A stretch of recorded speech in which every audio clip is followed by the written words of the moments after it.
Bienvenue à nouveau sur la chaîne. Dans cette vidéo, on vous embarque dans un résumé explosif du match retour des quarts de finale de la Ligue des Champions entre le Real Madrid et Arsenal.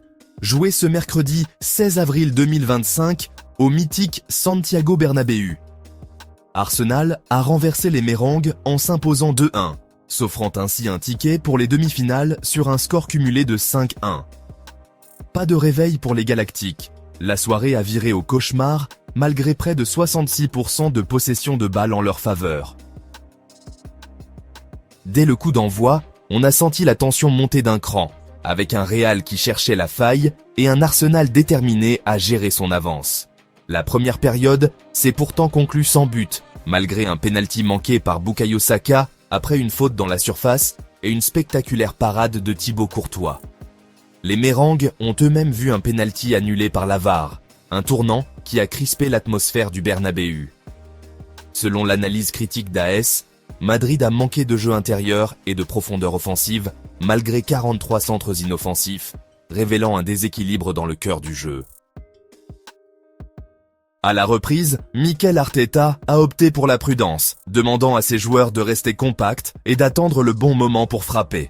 Et le tournant est arrivé à la 65e minute, quand Bukayo Saka a signé un véritable bijou technique. Servi par Martin Ødegaard, la flèche anglaise a fusé dans le petit filet opposé et a ouvert le score, relançant la folie de la foule londonienne, envoyée en direct depuis les tribunes madrilènes.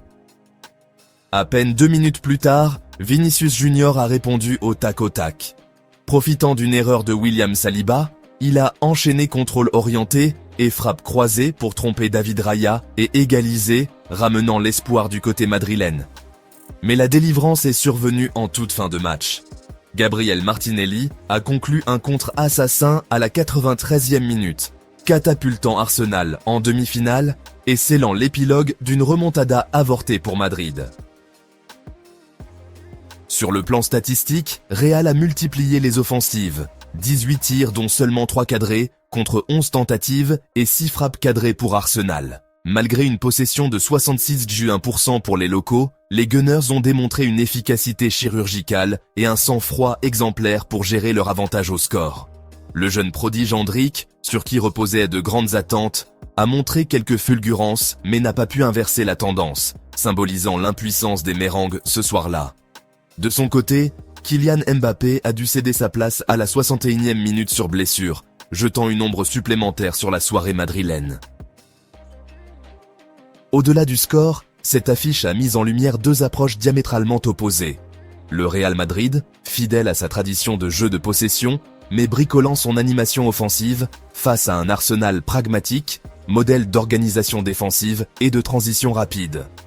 Les Gunners, dirigés par un Mikel Arteta inspiré, auront su gérer la pression, inverser les rôles et inscrire 2 buts précieux au cœur d'un Bernabéu chauffé à blanc. Le collectif londonien, emmené par un Declan Rice encore brillant la semaine dernière, conforte son statut de favori pour soulever le trophée à Istanbul. Prochain challenge pour Arsenal, défier le Paris Saint-Germain en demi-finale, un duel 100% revanche entre deux mastodontes européens. Quant au Real Madrid, l'élimination sonne comme un tournant. Carlo Ancelotti doit désormais repenser son projet, entre blessures et lacunes sportives. Mais c'est toute l'Europe du football qui retient son souffle après ce nouveau coup d'éclat des Gunners.